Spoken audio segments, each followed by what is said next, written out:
Social media అంటే ఏంది? అంటే సోషల్ మీడియా జస్ట్ ఇక్కడ మీరు సమయాన్ని గడిపే ఒక సాధనమా?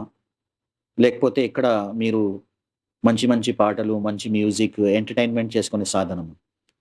కానీ సోషల్ మీడియా అనేది ఇప్పుడు మన జీవితాలకు ఎట్లా అంటే చాలా డీప్‌గా వెళ్ళిపోయింది. సోషల్ మీడియా లేకుండా జనాలు బతుకుతారు అని మనము ఆలోచించే దశ నుంచి మనం ఎక్కడో వెళ్ళిపోయామన్నమాట. సోషల్ మీడియా మెల్లమెల్లగా ఎట్లా అవుతుందంటే, సోషల్ మీడియా ఇప్పుడు భూమి ఉంది, ఆకాశం ఉంది. ఓకే. నీరు, గాలి మనం పిలుస్తాం గదా!